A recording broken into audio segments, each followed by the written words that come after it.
J-Lo create vibes now.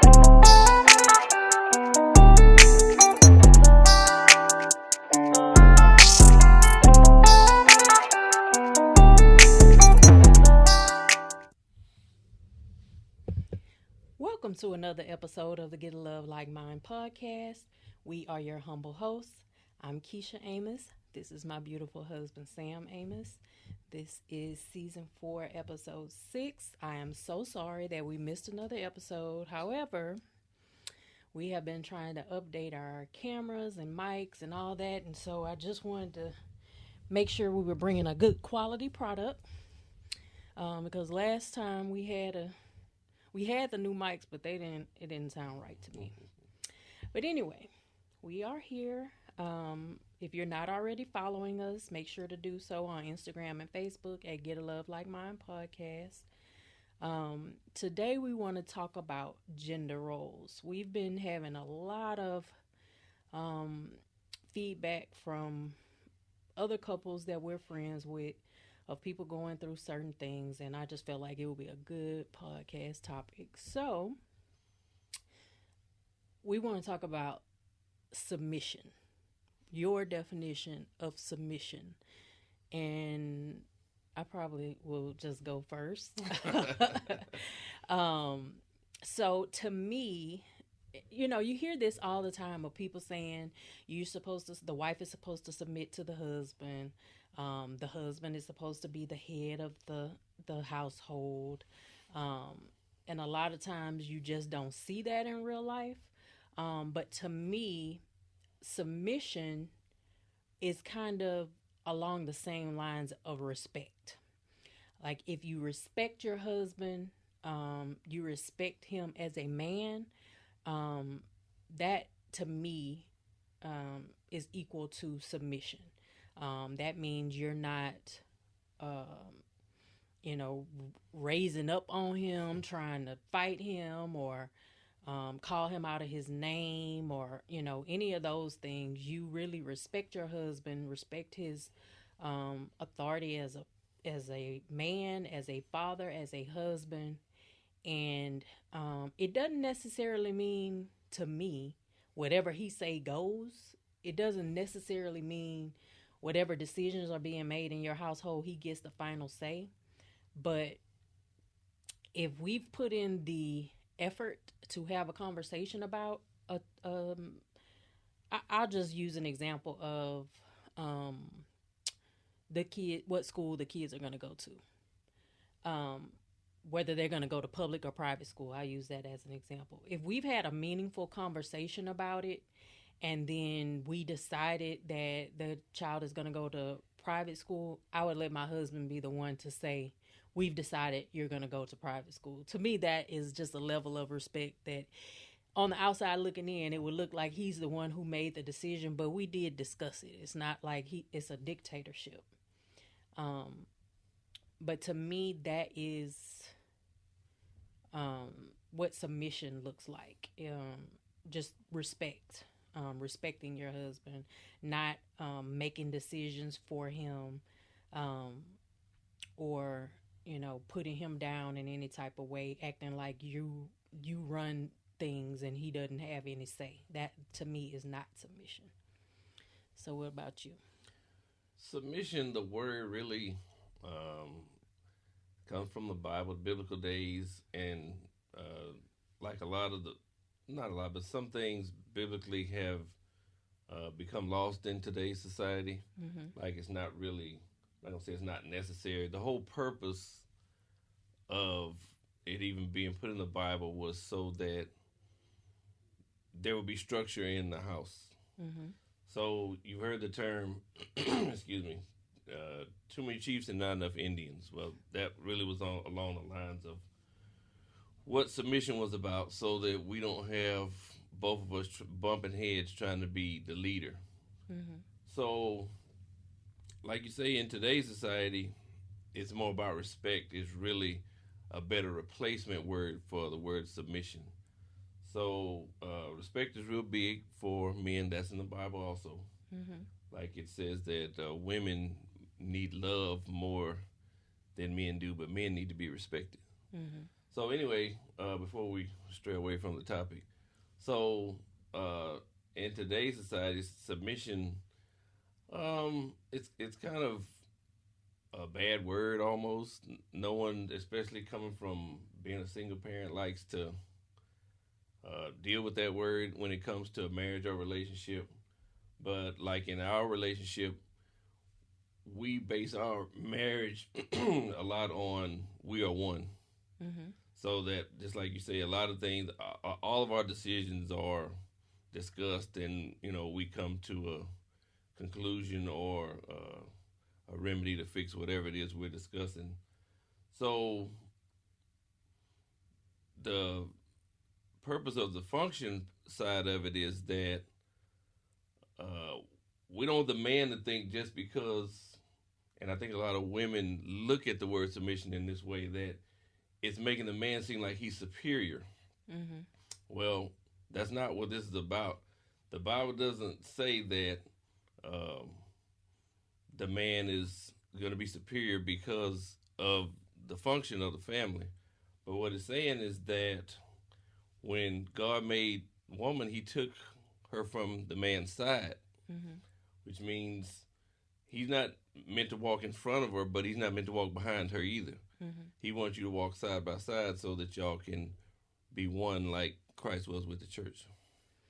I feel like the Bible does kind of make it sound like the man is superior. Not necessarily that he should walk in front of the woman, but in those days,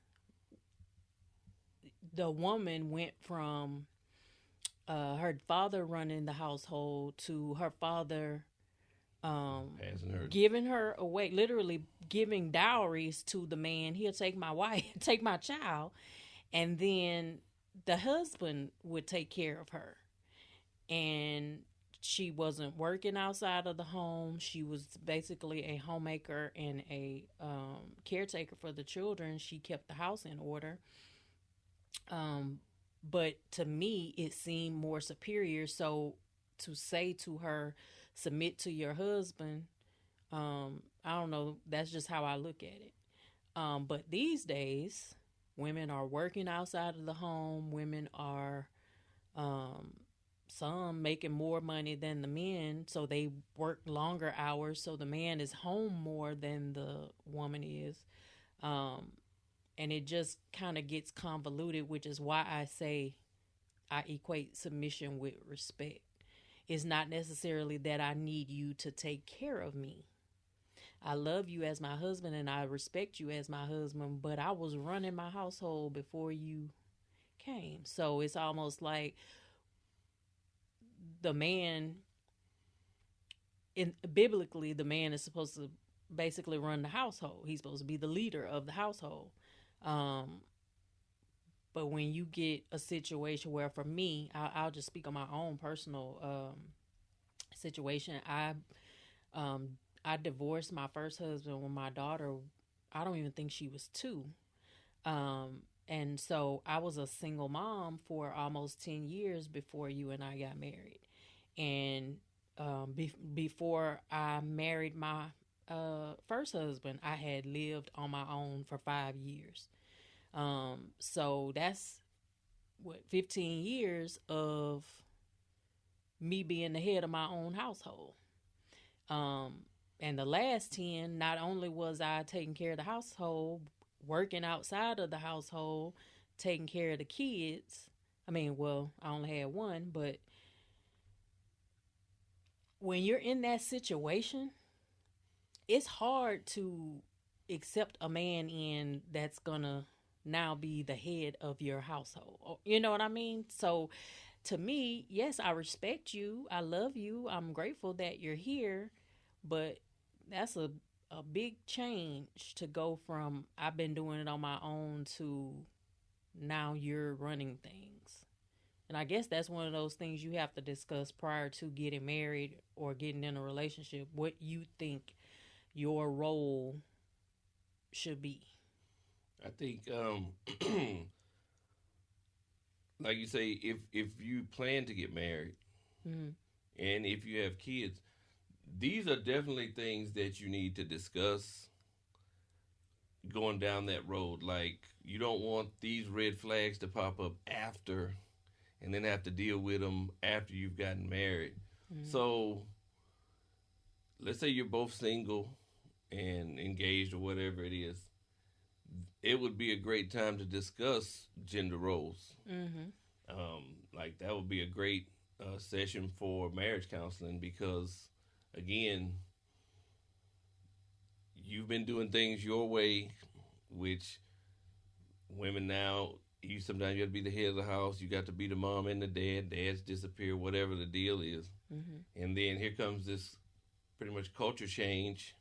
We're going to change everything that we were doing now that we're going to get married and everybody's going to merge into one family. So I've seen a lot of struggle in that, especially when folks get a little older, say in their late 30s, early 40s, and they feel like, I've already have these credentials under my belt. I don't need you to come in telling me how to do things. And here's another thing. We both came from different backgrounds. So the way I was raised and the way you were raised, we need to discuss this. Because I might have grew up in a house, and I did, where you got the belt put on your behind for correction. Yeah. And I have coworkers that's, man, I would never spank my kids. Not my stepkids. I would never spank my own kids. Well, that may be a problem between you and I. I think, okay, if you don't do something, excuse me, about this kid, when they're down here, then when they get older, you're really going to have problems. Well, that's another discussion we need to have. Yeah. All those topics, how we're going to raise the kids, who's going to be in charge of paying the bills, what religion we're going to be, what church we're going to go to. Those are all things that should be discussed prior to getting married. But I feel like a lot of times people don't discuss what their role is going to be. I just realized this about myself kind of recently. And one of my friends too, I realized it about her, that we have taken on this role of I can do it all. And I feel like when I was dating you, that was what I portrayed to you, that I can do it all. And I can do it all, but I don't want to. I don't want to have to. I did it all as a single mom. I was in charge of everything. Like, who else was going to do it? But now I feel like when you do that, I'll use my first husband as an example, because that was my mindset. It made him feel like, well, I don't have to do anything. And then you build a level of resentment because you're doing it all and they're not doing anything. With him specifically, like, I didn't think it was fair to have a man take care of you, like to pay all the bills and you live there and you don't pay anything. I just didn't think that was fair. So I would say, and for us, for him and I made more money than he did a lot of times because he wasn't even working. But even when he did get a job, it was like I made more money than him. So I don't know why. I guess because I always think things should be fair. I thought I should be paying more than he's paying because I make more. And then when it's 3 or 4 days before my payday, and I'm flat broke, and he over here living it up because he got plenty of money left, I started having a level of resentment, like, how you got money left? I done paid all of this, and you don't think, well, let me give you half of what I got, or let me give you $20 so you can stop and get you something to eat, or just anything. I had built up my own, how I thought it should be, my own ideals of how I thought it should be, and then I was mad about it. I had resentment because he just dove right in like, oh, this is how it's going to be? Oh, I got plenty of money, between paydays. I'm not living paycheck to paycheck, but my wife is because she's paying more than I'm paying. So then I start realizing, oh yeah, I make more hourly than you do, but you work overtime. So we're really bringing in the same amount of money. But because we didn't have joint bank accounts, I didn't really know exactly what he was bringing in. I couldn't understand, how do you have all this money left over and I don't. But I said all that to say, I brought my own, I'm just going to do everything, and I made it seem like that's how I was. And he accepted it a little bit too much, to the point where he just wasn't doing anything. Too much acceptance. Mm-hmm. So, I know you won't say it, but I feel like you did the same thing in your first marriage. I feel like you took on this role of, I'm going to do everything. And then your wife was sitting at home, not working, and you start working 2 and 3 jobs. And then you get home and it's not a food on the table. It's like the roles weren't defined like they were in your head. And I didn't have a problem with my role, working 2 jobs, because I grew up seeing that. Mm-hmm. Not that my mom didn't work, but I did see my dad work. I mean, he's still that way right now. Mm-hmm. But he worked multiple jobs all the time, and a lot of times when he worked multiple jobs, he would take me with him to help him. So, of course, these things are being embedded into my train of thought, my mindset. Here's that mindset again. Right. So then when I was in those shoes, I was the head of my house. And I'm not going to say me and my first wife, we discussed these things. We discussed. Oh, we did. We did. We discussed it. And I don't really recall, like, we may or may not have always agreed on how things were going to go if she wasn't going to work. Because when we got married, she was working. Mm-hmm. But then she stopped working later. Like we had that discussion more than once. So once things changed and here I am working 2 jobs, then, like the gender roles, they didn't work out for us that way. Mm-hmm. And it kind of, like you say, it built up resentment, I guess, over time. But again, it took a while because we were married for over 10 years. But I didn't have a problem with my role. I think a lot of it was because of the way I was raised, the way I saw my dad. You just thought that's what you were supposed to do? Yeah, I didn't see a problem with it. And I was young and, full of energy. So it was almost like it fed my ego that I was able to accomplish the things that I could accomplish, not even saying, hey, wait a minute, this is not even, this is not fair. I wasn't on the even and the fair up here. Mm-hmm. So we was always taught, you don't make excuses for what you don't have. You don't sit and blame, white people hold me back. Yeah, well, black folks might hold you back too. Yeah, they just teach you, hey, go get it. Right. Yeah, there's a way to get it. I don't mean, hey, stick up kid. You go. There's a way. My dad taught us, you can have whatever you want if you want it bad enough. You just got to find a way. If you see somebody already with it, you need to figure out what do they know that you don't know. All right. So when we got married, I don't think we had a discussion about what our roles were going to be. But what I do think is that we had learned so much from the previous marriage. We might not have knew where the future of how this one was going to move forward. Not that it was broken or dysfunctional. We just knew what we weren't going to do again. I'm not going down that road now. I may take another road and it don't work, but I bet you I don't go down that road. I bet you I won't be paying based on my salary no more. And to bring up a funny point, there was a time in our marriage when you went back to school and I was going down that same road again, and we just discussed it. Mm-hmm. And like you said, in one of the other episodes, that I wasn't all the way on board in the beginning because I couldn't see when my dad passed. I decided I was going to go to law school. I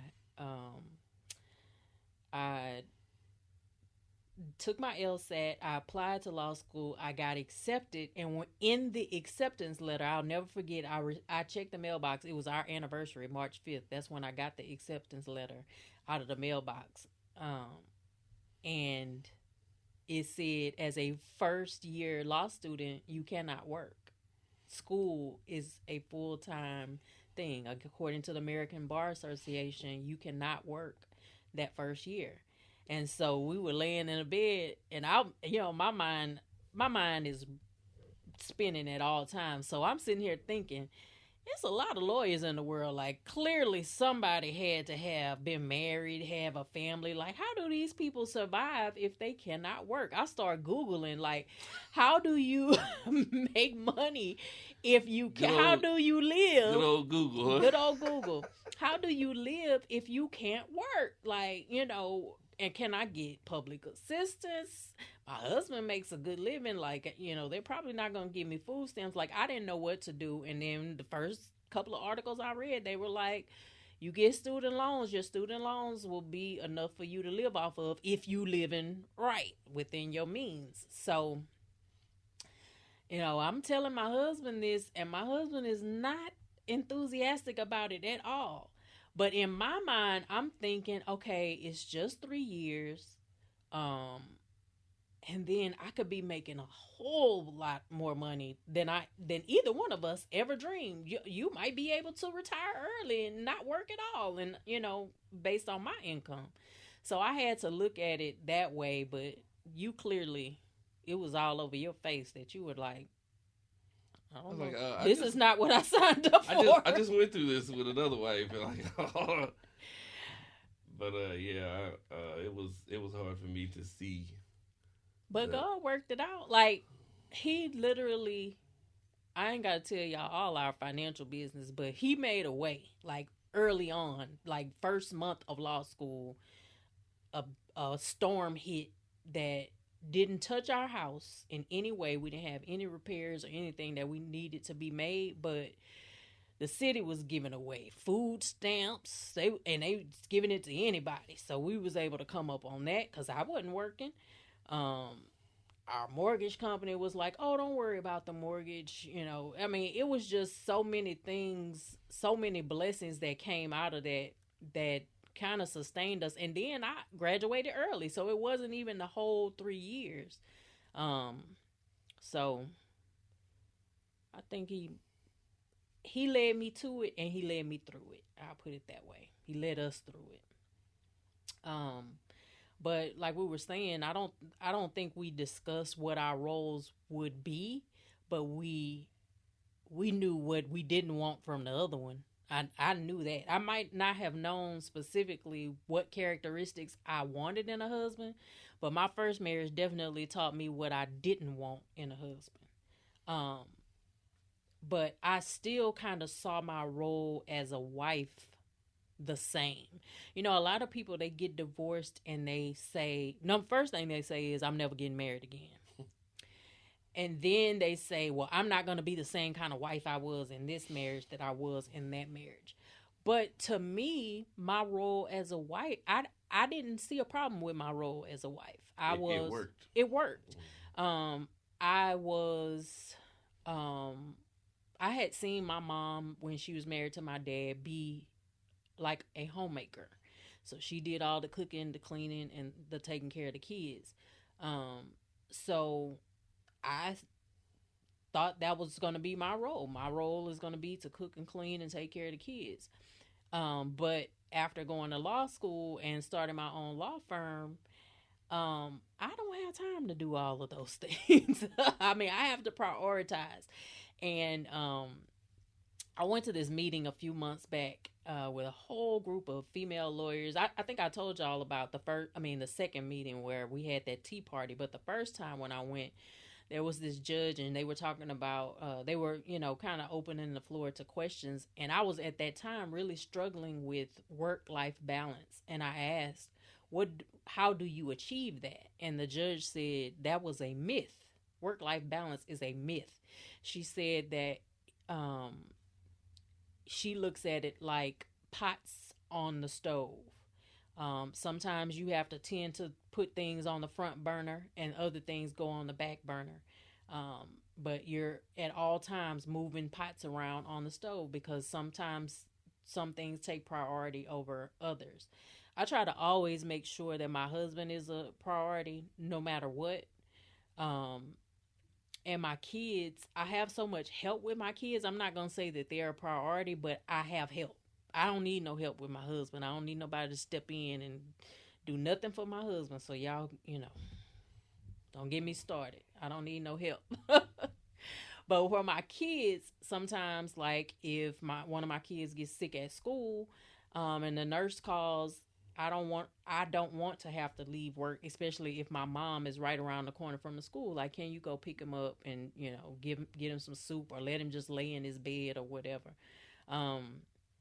So I'm blessed in that way that I have help with my kids. And then I have Lily, who comes, and helps clean up the house, and, DoorDash and all these other people who deliver food. So sometimes cooking is not necessary, but, I have learned to, I think I saw a meme not long ago where it said it's nothing wrong with, if you can afford it, like getting a cleaning lady, or, some people have nannies and all this stuff for their kids. I don't think we're at that point, but God has blessed me to where I can still be the superwoman, but I don't have to do it all by myself. And I'm so grateful for that, because that is, like, I really had fooled myself into thinking that is what made me a good woman. And it really just would have me having resentment because I had to do all these things. And then you look at the man's role and they are outsourcing. They have, somebody else that comes and cut the grass. If the door comes off the hinge, well, you might be able to manage that. But in like a plumbing, the dishwasher stop working, they calling a plumber. They calling whoever to come fix whatever. So it's like, what is the role of the husband if this is my role as the wife? What do you think the husband's role is? Well, he has to initiate a lot of times. So, of course, I'm sure he has to stay on top of bills. Maybe not all of them, but some of them or most of them, whether he's paying them or he's making sure they didn't lapse or get behind. Just make sure they got paid. But I don't want to interrupt, but I need to interrupt, because when I was those 15 years that I was on my own, paying bills was my job. And when he and I got married, and he was like, paying bills had always been his job, I was like, well, you can keep on doing it. So he is in charge of the bill. So I love when I walk in Walmart and they're like, well, how much is your electricity bill, or how much is your cable bill? And I'm like, I don't know. I don't even know who the provider is. I don't. When those things come in the mail, I just slide them to his side. So let me ask you this: are you spoiled? That's the inside joke my wife will not answer. I ask her if she's spoiled all the time. She just look up in the sky. There's an airplane up there. His definition of spoiled and my definition of spoiled is not the same. I would love to be spoiled. Spoiled means, to me, you are getting things you don't deserve. And see, I don't know where that definition I have no idea where that definition came from. See, my idea of spoiled is, boy, he just keeps piling on whether I'm around or not. He's steady thinking of me like this big bucket of peppermint sitting downstairs. All she did was mention, boy, I sure wish I had some pepper. Wling, there they are. That's that spoiled husband, huh? Okay. But, go get back to your role, husband. It's your role to buy me some peppermints when I say I want some peppermints. Well, I'm feeling my role. I got my gender role right here in my front pocket. But the role of the husband, as far as I'm concerned, he has to initiate a lot. He needs to stay on top of the house in general. Mm-hmm. Whether he's the one nailing the shingles on the roof or he's calling Jim Bob to come nail it, because Jim Bob. Yeah, Jim Bob. Y'all ain't heard Jim Bob in a while, but he's still around. There was a time a few months back, my wife had surgery. She's in the hospital, and I stayed in the hospital that night. Mm-hmm. Did you stay more than one night? Was it 2 nights? It was 2 whole days. Like, I got there the morning of one day and then leave till the night of the next day. Okay. Yeah. So I stayed there one night, slept on the couch. Well, from leaving after the surgery to come home and change to come back to stay, I get home, the air conditioner's out. Like, oh, what a lovely surprise. But anyway, the downstairs air conditioner's out. And so this is the last day of August in Houston, Texas. Man. So like we went through a serious heat wave for real. Yeah, you can imagine the heat. And I was like, oh, y'all got to fix that. I'm going to tell them to keep me in this hospital. Y'all got to fix that before I come home. But here I am with all this surgery stuff on my brain, trying to make sure my wife is good. But I'm talking to the air conditioning people from the hospital. Hey, come. He's telling me, hey, I need to meet you there, and I have to leave the hospital. So, yeah, I may not be the one out there doing the work, but I have to facilitate this house running the way it's supposed to run, especially with you in a situation there where, I mean, you're not going to be able to do much until you recover from the surgery, and certainly not going to sit in a house where the temperature is 85 and above without this unit blowing.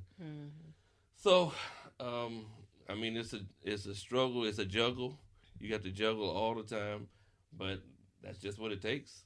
I always wonder because for me, like my typical day, I wake up in the morning, I get myself ready, and then I have to get our son ready. I take him to school. I go to, before I take him to school, I have to make sure he has washed his face and brushed his teeth and combed his hair. I pick out his clothes because if I let him do it, he's going to look like he lives under a bridge. I pack his lunch because he's picky. And then I go to work. I worry about, whatever is on my agenda for work that day. And then when I'm driving home, I'm thinking, what are we going to eat for dinner? I have to, because if sometimes the kids don't want to eat what the grown-ups are eating, so you have to make arrangements for everybody. If I'm going to cook, I need to go to the grocery store.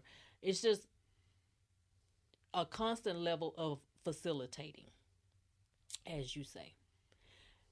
Do you have that same level of worrying about everybody else all day, or is it just when like something catastrophic like the air goes out?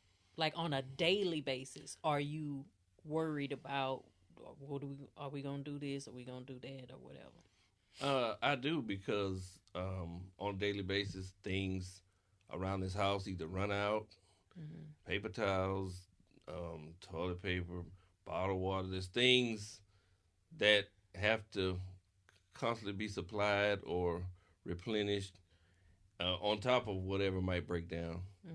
And then most of our kids are not kids anymore. So when they run into adult issues, my car this or my job that, whatever it is, a lot of times they call dad. And like one of the boys, he's back and forth with me on texting or whatever all day anyway. And then here's the 16-year-old daughter who I need to go and do some driving, Dad. I need to get my hours in with my permit so I can go get my driver's license.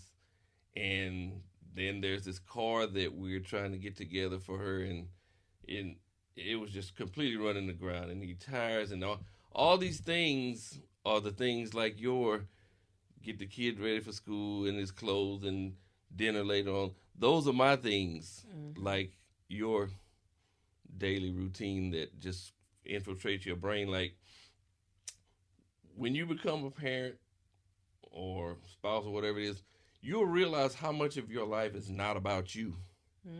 When you get up in the morning, you can't just sit and think about yourself. It's very little about you. You may carve out this little piece of space for yourself to say, well, I'm at least going to eat Luby's today. I'm going to get to choose what I want. That's another decision I'm thinking about. What am I going to eat for lunch when I'm at work? Everybody in my office, they knows that I will get busy and I will forget to eat. So if it gets to be around 2 or 3 in the afternoon, different people will peek their head in. Did you eat today? Did you eat yet? So now because of that, I have picked up quite a few little snacks. Like I have a bag of cashews. I have another bag of trail mix that's got some M&Ms in it. I have some little oatmeal. I think you call it Belvita or something like that. It's like a breakfast cracker or something. I have all these pistachios, almonds. I have all kinds of little different kind of snacks lined up on my windowsill, so that when I'm in my office working and I know I'm hungry, but I don't want to stop working, I'll see those snacks and I'll just get up and get me a little snack and go right back to my desk and finish working. And thinking about what we're gonna eat for lunch. So here's a little footnote that people may not know about my wife, and so I'm gonna say it. Being a workaholic, my wife works like, I don't know if this is just like embedded in her from watching her dad or whatever it was, but she works hard, like almost to where it's a problem. She just only has one gear and she just in drive and that's it. So she's talking about forgetting to eat lunch and people checking on her or whatever. When I met my wife, we were working together and we worked at the post office. And she had a supervisor. This is the way the post office works. If you're a good worker, every time they see you, they're going to come to you. I don't care what they need done. They know you will do it. So I'm going to come to you instead of getting the people that are here that are hired to do it anyway, right? So my wife was one of those people that, I know she'll do it. So the next time she passed through here, I'm going to flag her down. Come here, I need you to. So when I met my wife, she would say, I've been so busy. I haven't had time to go to the restroom. That's a problem. Where is your supervisor? You have to at least let the woman use the restroom. This man literally went and said something to my supervisor. I'm still angry. That's too much, man. Come on now. Come on. I don't know where she at right now. But I hope she tuned into this episode. That's too much. But that's just who she is on the inside, almost to a point where it's a fault. Like, you never heard of someone that works so hard that it's a problem. Well, that's who my wife is. That's how her brain works. That's her mindset. I'm going. And you ought to see her when she goes to sleep at night. When she pass out, she gone. But I mean, then you try to tip. You try to tip around her because I need you to sleep. Yeah. Because that brain is on the treadmill and boy, it is moving. So before we go too far, we want to touch on the struggles. We start out talking about submitting. Mm-hmm. And so let's discuss a little of the struggles of the word submit, because even though it's kind of missing from society, we still understand the purpose of it. Mm-hmm. So I think I talked a little bit about my struggle was because I was I had been used to doing everything on my own. And so it's hard to then come in and say, you're introducing this new variable into the household. Even if, in our situation, me and my daughter moved in with you, but on a daily, the dynamic was, it was just me and her. And pretty much, even though I divorced her daddy when she was less than 2, even then it was pretty much just me and her. So that was all she was used to. And she was 10, about to be 11. So that is a big change to say now we can't walk around in our panties no more. Well, I can. But you can. But she can't. She got to put some clothes on. It's a change to introduce a man into your household that's going to be living there. The way you, like me, I'll just use this as an example. I am a person who I like to shower in the morning before I leave, before I'm going wherever I'm going. My husband is a person who likes to shower at night before he gets into bed. Um, so when you're moving in with somebody, that could be a culture shock. I am one of those people. I'm kind of anal about the toilet paper going over. I can walk in the bathroom at any given point and my husband has it under. And I'll just politely flip it because to me, it's strange to pull it from the bottom. But I don't know. Sometimes he'll put it the right way, but I think for him, it doesn't matter as long as it's some toilet paper. Never even noticed it. Yeah. But for me, I'm used to things being a certain way. So going from, being the person who did everything, who, we had, my daughter and I had a house with 2 bathrooms. The toilet paper in both of them, I was in charge of buying the paper towels, buying the milk. I was in charge of everything. So it was a struggle to go in and say, now I have to consider someone else besides just me and my daughter. And then I, was pregnant. So now we got a baby that we have to figure out how we're raising this baby. I when I met you, you had kids, I had kids. So, how, I don't know your parenting style. You don't know my parenting style. So how are we going to raise this one kid, that is shared between the two of us? It was all a learning curve.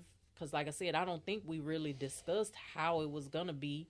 It kind of was just like, I've seen you with your kids. You appear to be a good dad. Hopefully you'll be that same way with our son. And you probably thought the same about me. Like, I'm not over here beating the lights, beating my daughter to death.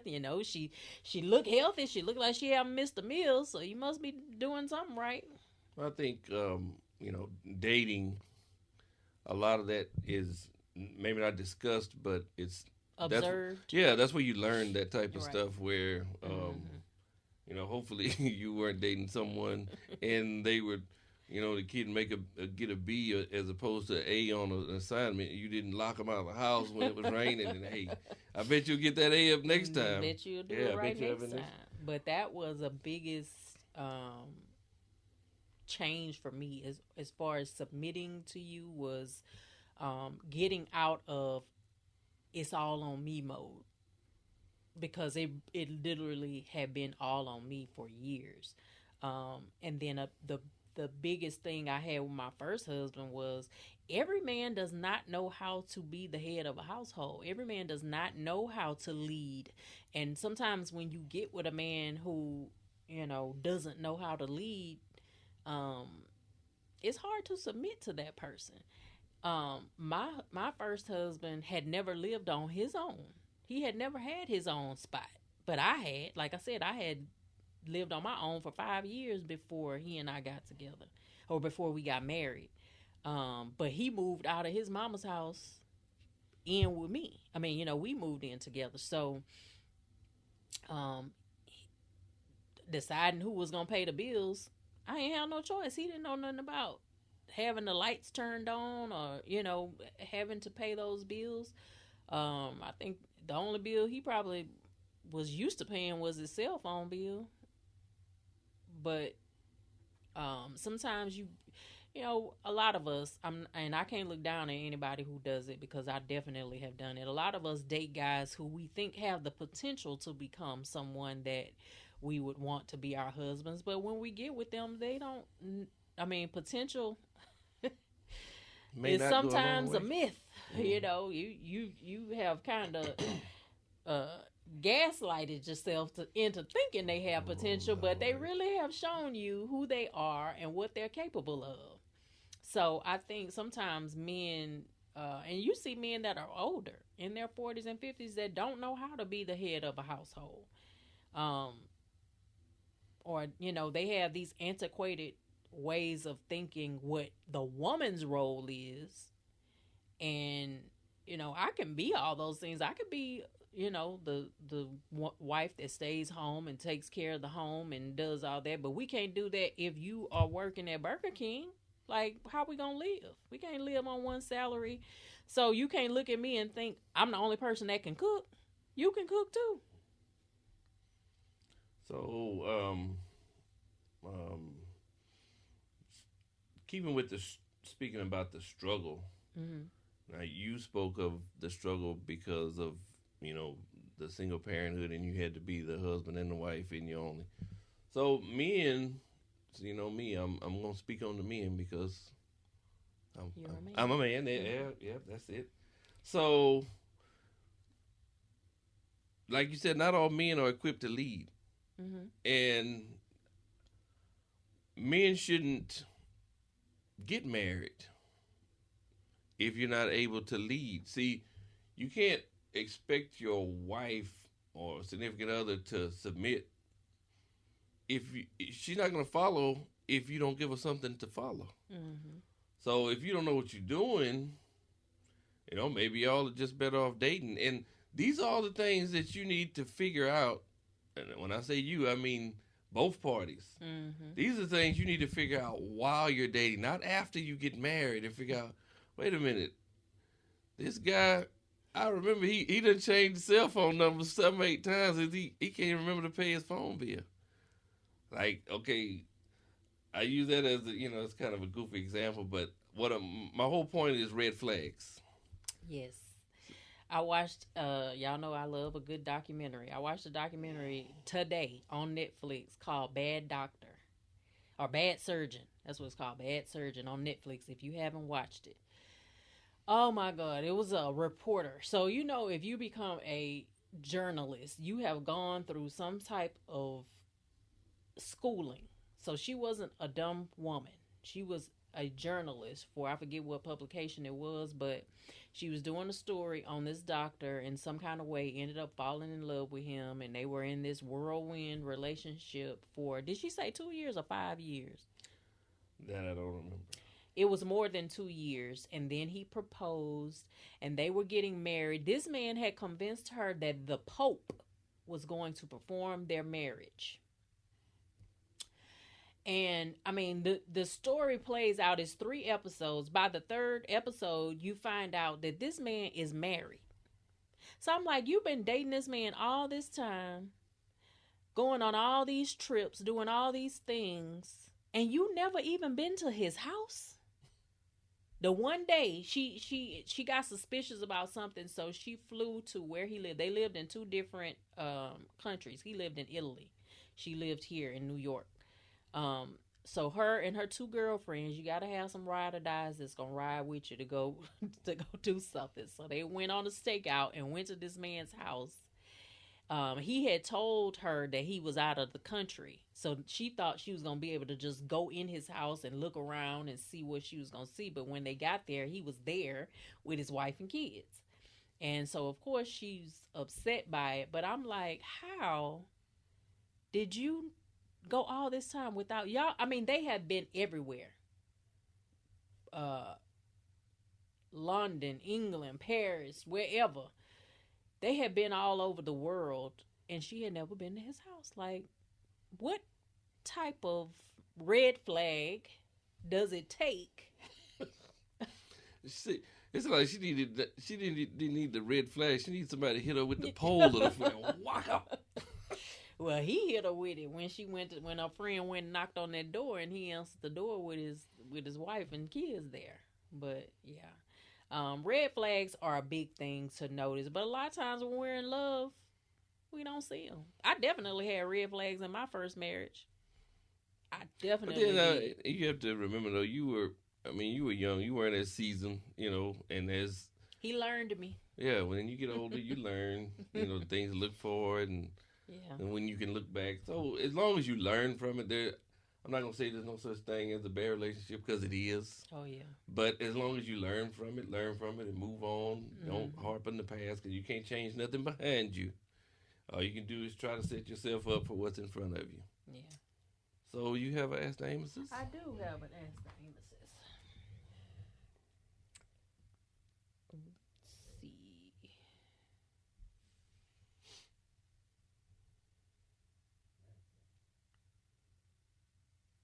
I need some advice. I have a friend's wedding coming up that I'm supposed to be one of the maid of honors, and my daughter is supposed to be the flower girl. My husband doesn't like this friend because she came to my house to be with me while I packed things to leave him. That's what I'm talking about, those ride or dies. Anyway, I was promised counseling and effort, so I came back because we have a child and I thought maybe he meant it. However, with this wedding coming up and his track record of ruining important events for me, he isn't invited. I tried to say we weren't allowed a +1 because it's small, which it is, but still it wasn't exactly the truth. However, he saw this as a direct insult to him and is insisting he be allowed to come because he is my husband and my child's father, and he should automatically be invited even if he doesn't like or respect the bride or groom. I'm stuck. I feel like my real option is telling her I can't be a part of it, even as much as I love her and I want to be there, and it breaks my heart. I don't feel safe going. He would either show up and ruin it, refuse to let my daughter go, and or punish me for going without him. So how do I tell her? Or what do I do? I can't leave him at the moment, though. In all honesty, I know it's what I need to do, but I don't think I can before the wedding. So please give positive advice. So I'm gonna let you lead off on that one. No, I wanted you to go first. There's a lot of detail in there that I didn't. I know this sounds. Okay, so basically, one of her best friends is getting married, and she's a maid of honor. Her daughter is a flower girl. Those are very important roles in a bride for the wedding. And husband doesn't like them, doesn't like the bride, apparently, or the groom. So the bride did not invite him, even though his wife and child are in the wedding. And he thinks he should be invited. She, has tried to lie and say, I don't have a +1. So basically she's asking, should she be in the wedding anyway and risk this with him, or risk that he might come and make a scene and ruin the wedding for everybody? That's what kind of throw me off a little bit is she made the comment, he's known for ruining my special occasions. Like, what is that about? You've never had that? You've never experienced that? Oh, I had a boyfriend who, that's what he would do. Just show up at places that he was not invited. Just show up, cause a scene to where I didn't want to be embarrassed, so I would leave, which was all he wanted to begin with. He never wanted me to go. So he would just come and make a scene. And sometimes it only takes a couple of times of seeing somebody show up at a place that they're not supposed to be, or they weren't invited, before you get ahead of the scene and you just either you stop going, or as soon as they walk in, you walk out. Hey, man, you lived a hard life. Cause I've never dated anybody that did that I can think of. But anyway, we don't want to go down that road. Yes. I'm trying to understand. Okay, so this is your husband. Mm-hmm. I don't have anybody in my life that if they were getting married, they would say, that Keisha chick that you that you share your life with, if you could leave her at home. Okay. I couldn't. So so you're saying basically that her and her daughter shouldn't be in the wedding if her husband is not invited. Well, okay, so you just gonna call her a best friend. Mm-hmm. So if this is your best friend, we need to have a discussion. Let's just air it out, because it's got to be one or the other. Mm-hmm. I can't divide my house off of your decision. So maybe I'm better off not in the wedding if. Wow.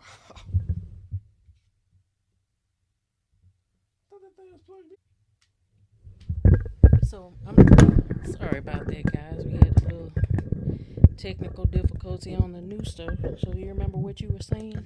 So I need to have this discussion with the best friend now. even though we don't know, I'm sure they know what her issue is with her best friend's husband. Mm-hmm. Like, I don't know. Well, she said it was because when she was going to leave him, the best friend came over and helped her pack. But then she ended up going back.